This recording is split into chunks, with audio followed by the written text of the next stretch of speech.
And if I say it, you'll know that I'm telling you the truth. The rule is that no matter what you do in your artistic expression, you are never, ever allowed to upset the alphabet people.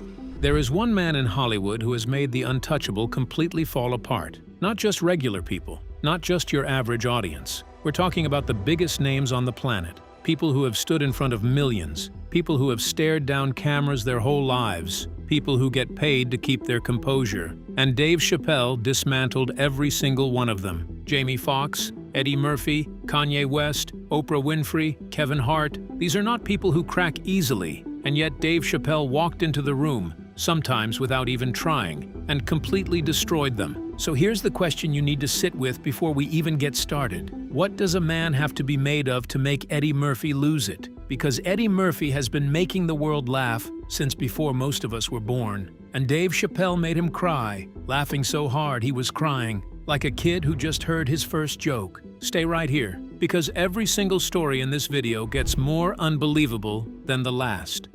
The genius that broke the rules. Before we get into the moments, you need to understand who Dave Chappelle actually is, because a lot of people think they know. They quote the sketches, they reference the show, they bring up the $50 million, but most people don't actually understand what makes Dave Chappelle different from every other comedian alive. Dave Chappelle did not become funny by accident. He was born into it. His father was a college professor and singer. His mother was a professor and Unitarian minister. He grew up in a household where ideas were taken seriously, where language mattered, where you had to think before you spoke, and then he took all of that intellectual firepower and pointed it straight at comedy. By the time he was 14 years old, Dave Chappelle was performing stand-up in Washington, D.C. 14. While other kids were figuring out high school, Dave was on stage. You guys notice Batman never fights crime in neighborhoods that need it. Reading a room full of adults, finding the pressure points in a crowd, learning what made people break. And here's what separated him from everyone else, even back then. He wasn't just going for the laugh. He was going for the truth. Every bit Dave Chappelle has ever written has a spine of truth running through it. Something real, something uncomfortable, something that makes you laugh and then immediately makes you think about why you laughed. That combination is rare. That combination is dangerous. And that combination is exactly why, when Dave Chappelle walks into a room, even the most composed celebrities in the world suddenly cannot hold themselves together. He doesn't just tell jokes. He finds the thing you've been thinking but never said out loud, and he says it so perfectly that your whole body just gives up trying to stay calm. That's the weapon. Now let's watch him use it. What Dave did to Eddie Murphy. Let's start with Eddie Murphy. And let's be clear about what we're dealing with here. Eddie Murphy is arguably the greatest comedic performer who has ever lived. Beverly Hills Cop, 48 Hours, Coming to America, Delirious, Raw. The man delivered one of the greatest stand-up specials in the history of the art form, in a red leather suit, in front of thousands of people, without a single note. Eddie Murphy does not get rattled. Eddie Murphy is the one doing the rattling. And not only did they stay in the motherfucking house and poltergeist, they invited more white people over. And then he met Dave Chappelle. The two of them had been friends for years. Icons who came up in the same tradition, who understood the craft the same way, who respected each other on a level that very few people in the industry could understand. But friendship doesn't protect you when Dave Chappelle decides it's your turn. There's a moment, and if you've seen it, you already know exactly what we're talking about, where Dave and Eddie are together, and Dave just starts. Not a long setup, not an elaborate routine, just Dave, doing what Dave does, slipping into something true and sharp and perfectly timed. And Eddie Murphy, the man in the red leather suit, just collapses. Full body, can't breathe. The laugh that comes out of Eddie Murphy is not a performer's laugh. It's not the laugh he uses on talk shows or in interviews. It's the laugh of a man who has been completely ambushed by something he did not see coming. It's the laugh of someone who genuinely, helplessly, has no defense. That's what Dave Chappelle does to people. He gets past the performance. He gets past the armor. He finds the real person underneath all the fame and the polish and the career, and he makes that person fall apart. Now here's what I need you to think about. If Dave Chappelle can break Eddie Murphy, The man who invented that style of comedy for a whole generation, what do you think he does to everyone else? Keep watching, because it only gets more extreme from here. The Chappelle Show and the Celebrity Implosion. When Chappelle's show launched on Comedy Central in 2003, nobody was fully prepared for what was about to happen. The show wasn't just funny, it was culturally seismic. Can't stop. Won't stop. It changed the way television talked about race, about class, about pop culture, about celebrity. And it did all of that while being so funny that people were calling in sick to work just so they could stay home and watch. But here's the part that doesn't get talked about enough: what that show did to the celebrities who came on it. Because when a celebrity agrees to appear on Chappelle's show, they think they know what they're signing up for. They think they're going to do a bit, say their lines, be part of something cool, and walk away looking sharp. What actually happens is Dave Chappelle turns on them, not maliciously, not cruelly, just with this level of observational precision that leaves them completely exposed. He notices things about them that they didn't know were noticeable. He says things about them to their face that nobody in their inner circle has ever had the nerve to say. And he does it all while smiling like he's doing them a favor. Lil Jon came on the show, and Dave Chappelle's impression of Lil Jon, It's me. What? It's me, Little John. Okay. to Lil Jon's face, was so accurate and so absurd that Lil Jon himself could not stop laughing. Think about that. Dave made Lil Jon laugh at himself in a way that Lil Jon had never done before. He held up a mirror so comedically precise that the subject of the impression was the first person to lose it. That takes a specific kind of genius, because the moment the person you're imitating starts laughing, everyone else in the room has permission to absolutely lose their minds. Dave Chappelle engineers these chain reactions. He sets the dominoes up so carefully that when the first one falls, everything collapses at once. And Lil Jon was just the beginning. The list of celebrities who came on that show and walked away having been utterly dismantled is long. Prince, Rick James, Ja Rule. Every single one of them walked in expecting to be in on the joke, and found out very quickly that the joke was about them, and that Dave had been building it for years, and that there was absolutely nothing they could do about it once it started. The Rick James moment that changed everything. We need to talk about Rick James, because what happened between Dave Chappelle and Rick James is not just a funny story.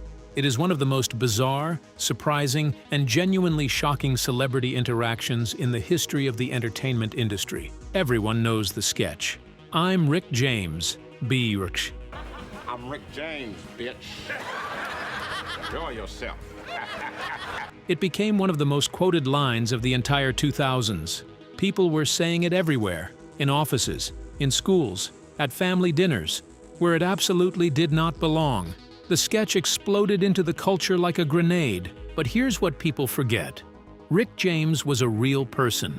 And when Rick James watched that sketch, when he saw Dave Chappelle portray him as this force of nature, this gloriously unhinged rock star superhero who operated completely outside the rules of normal human behavior, Rick James lost it, in the best possible way. Because Dave Chappelle had done something that almost no one in the entertainment industry ever manages to do.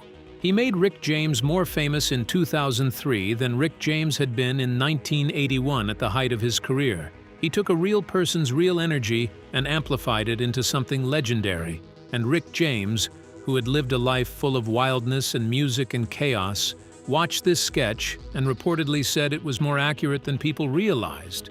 Think about that for a second. The man the sketch was about confirmed that the sketch was basically a documentary. And that's the power of Dave Chappelle's comedy when it's aimed at real people.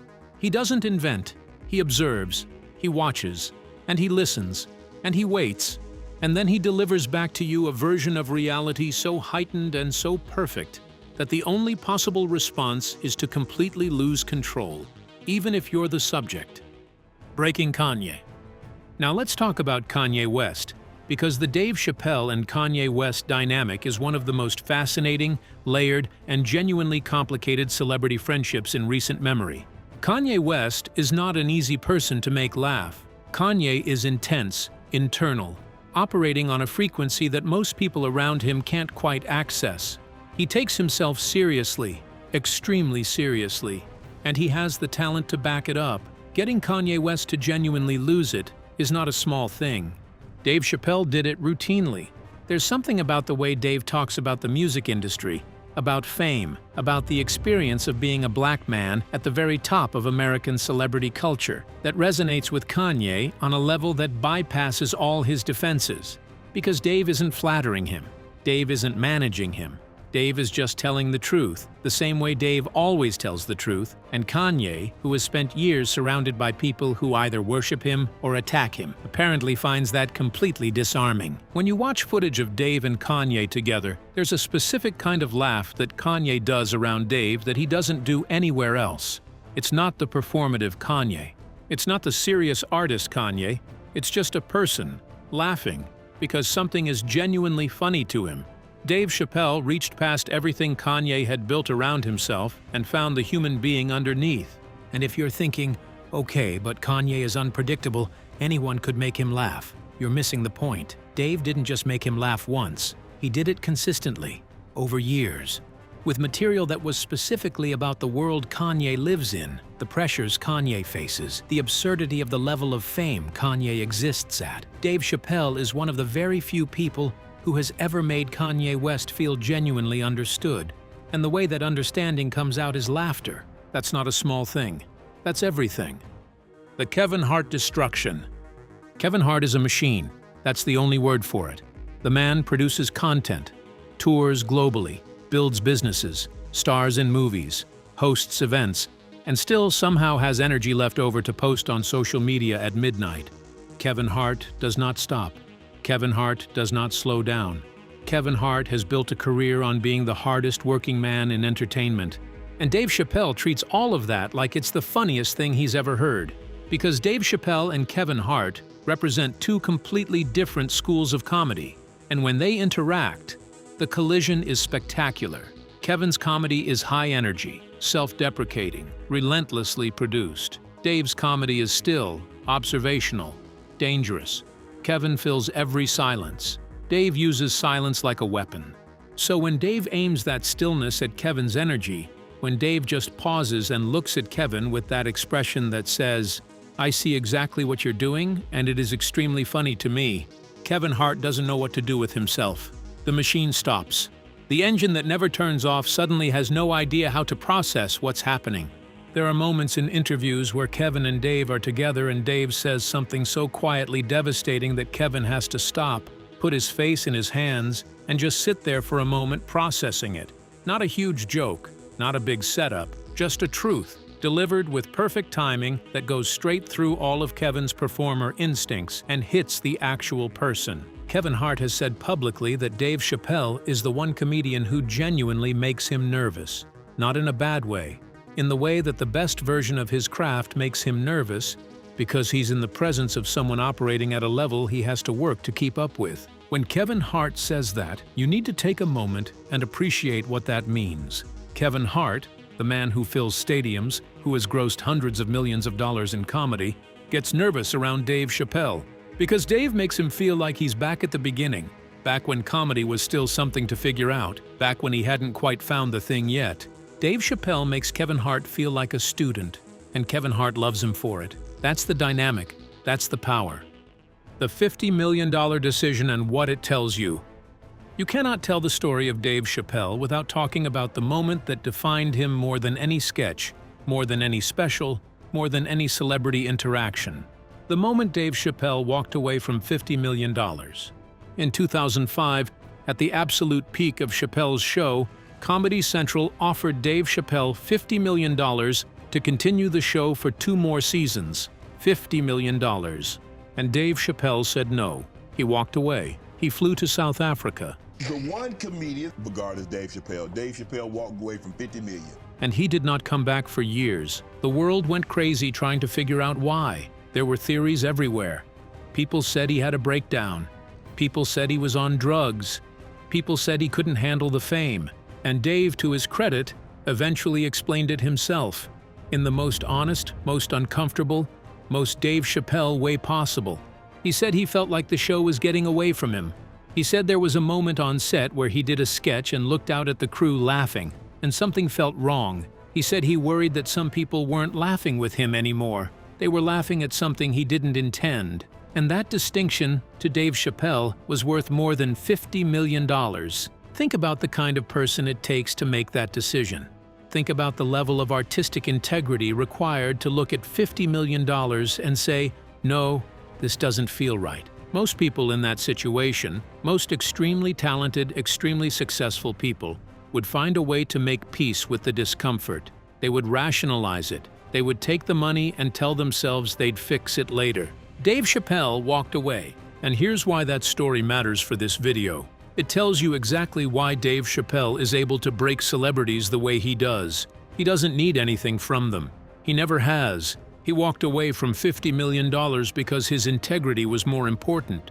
So when he's sitting across from a celebrity, any celebrity, no matter how powerful, no matter how famous, no matter how much money they have, he is the freest person in the room. He doesn't need their approval. He doesn't need their endorsement. He doesn't owe them anything. And that freedom is what makes him terrifying and hilarious and completely impossible to prepare for. The Oprah dynamic no one talks about. Here's one that might surprise you. Oprah Winfrey. Oprah is one of the most powerful human beings on the planet. Her endorsement has launched careers, shifted elections, and turned unknown books into international phenomena. When Oprah speaks, the world listens. Oprah has interviewed everyone, heads of state, Nobel Prize winners, every major celebrity of the last 4 decades. She does not get surprised. She does not get caught off guard. She has seen everything. And she finds Dave Chappelle genuinely, helplessly funny. There's something in the dynamic between Oprah and Dave that represents a generational collision of cultural power. Oprah represents a particular path, breaking through, building institutions, creating legacy through relentless positivity and empowerment. Dave represents something different, breaking through by refusing to be anything other than exactly what he is, consequences be damned. And when Dave is around Oprah, he does not dial it back. He does not perform a more polished, more appropriate version of himself for the cameras. He just is Dave Chappelle. And somehow, inexplicably, that lands on Oprah as the funniest thing in the world. Because Oprah, like all the other celebrities in this video, has spent decades surrounded by people who adjust themselves for her. People who come into her world and try to meet her at her level, present the best version of themselves, manage the impression they're making. Dave Chappelle walks in and immediately starts saying the thing everyone in the room has been carefully not saying, and Oprah, who has spent 40 years getting the truth out of people through patience and warmth, finds that someone is just volunteering the truth, loud, unapologetically, hilariously, and she completely loses her composure. That, right there, is the pattern. That is the through line of every single story in this video. Dave Chappelle, in every single context, with every single celebrity, does the one thing nobody else in that room is willing to do. He tells the truth, without armor, without calculation, without asking permission, and every time, without exception, the room falls apart. The comeback and why it matters.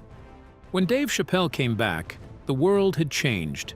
The comedy landscape was different. Social media had arrived. Cancel culture was a phrase people were using constantly. The rules of what you could and couldn't say, in comedy, in culture, in public life, had been completely rewritten while Dave was away. And Dave came back and did exactly what he'd always done. His Netflix specials, Deep in the Heart of Texas, The Age of Spin, Equanimity, Sticks and Stones, The Closer, were cultural events, not just comedy specials. Events. People talked about them like they talked about album releases or championship games. Even the specials that generated controversy, especially those specials, became part of a national conversation about the limits of comedy, about who gets to say what, about what it means to be funny in a complicated world. And throughout all of it, throughout the debate and the discourse and the think pieces and the protests and the standing ovations, Dave Chappelle never changed. He never apologized for being himself. He never rewrote the act to make the controversy go away. He stood on what he had always stood on, the truth, as he understood it, delivered without compromise. And you know what happened? He won 3 Grammy Awards for his comedy albums. He won the Mark Twain Prize, the highest honor in American comedy. He sold out arenas. He became, if anything, more famous and more influential in his 50s than he had been in his 30s. Because audiences, no matter what the moment is demanding of them, know the difference between someone performing honesty and someone actually being honest. And Dave Chappelle has never performed a single moment of his career. Every joke, every observation, every controversy, it's all been real. It's all been him. And that's why Jamie Foxx can't stop laughing around him. That's why Eddie Murphy loses it. That's why Kevin Hart gets nervous. That's why Kanye drops the armor. That's why Oprah forgets to maintain composure. Because they can all tell, the way you can always tell when you're in the presence of something real, that Dave Chappelle is not doing an act. Dave Chappelle is the act. Every single moment of every single day. The Jamie Foxx story that almost went too far. Okay, we've been building to this one. Jamie Foxx. Jamie Foxx is one of the most talented human beings alive. Full stop. He's an Oscar winner. He's a Grammy winner. He's one of the finest impressionists in the history of comedy. The man can do voices, accents, mannerisms, full character embodiments on demand. He plays piano at concert level. He sings. He acts. He performs stand-up. He has won at every single thing he has ever tried to do in the entertainment industry. And when Jamie Foxx and Dave Chappelle get into an impression battle, a full, no-holds-barred, back-and-forth impression competition, something happens that is almost impossible to describe unless you've witnessed it. Dave starts. And what comes out of Dave's mouth is not just an impression, it is an autopsy. A precise, clinical, loving, devastating dissection of whoever he's imitating. Every vocal tick, every pause, every rhythmic pattern, every word they choose when they're reaching for something. Dave doesn't do the surface of a person. He does the inside. And Jamie Foxx, who has spent decades being the best impressionist in the room, watches this, and something changes in his face. It's not jealousy. It's not competitive. It's recognition. It's the face of someone watching another person do the thing they do, but from an angle they've never considered. And then Jamie starts laughing. And this is not the Jamie Foxx performer laugh, not the laugh he does when he's hosting an awards show or selling a movie. This is the laugh that comes from somewhere much deeper, from the part of him that became a comedian because he genuinely could not help finding things funny. The laugh that exists before the career, before the Oscar, before the fame. Dave Chappelle pulled that out of him, with an impression, in a conversation, without a script. When was the last time something was so funny to you that your whole body just gave up? When was the last time you laughed so hard you couldn't breathe, couldn't speak, couldn't do anything except sit there and be helplessly destroyed by something hilarious? That's what Dave Chappelle does to Jamie Foxx, to Eddie Murphy, to Kevin Hart, to all of them. He finds the thing that was funny before everything else, and he brings it back. Here's the truth about Dave Chappelle, and it's simple. It only takes one sentence. There has never been, in the history of American comedy, anyone who has made more famous, more guarded, more composed, more professionally untouchable people completely fall apart than Dave Chappelle. Nobody else is even close, not because he's the funniest person who ever lived, although the argument is there. Not because he's the most talented, although again, the argument is there, but because of something rarer than talent, something more valuable than fame, something that cannot be bought or learned or faked. Dave Chappelle is free. Free in the way that very few human beings ever become. Free from the need for approval. Free from the fear of consequence. Free from the performance of being whoever the room needs him to be. He walked away from $50 million to protect that freedom. He went to South Africa to protect it. He came back on his own terms to protect it. Every decision of his career has been in service of protecting that freedom. And when a free person walks into a room full of people who are not free, who are performing, who are managing impressions, who are calculating every word, something happens. The free person becomes the most interesting thing in the room, the most unpredictable, the most honest. And honesty, delivered at the right moment, with the right timing, about the right truth, is the funniest thing in the world. That's why Jamie Foxx can't breathe. That's why Eddie Murphy cries laughing. That's why Kevin Hart gets nervous. That's why even Kanye drops the wall. Because in a world full of people playing it safe, Dave Chappelle has never, not once, not for a single moment, played it safe. And we have been laughing ever since. Now, comment below. Which celebrity reaction from Dave Chappelle would you most want to witness in person? And if you want more wild deep dives into the comedians who changed everything, hit that subscribe button right now. We go deep every single week. Don't miss it.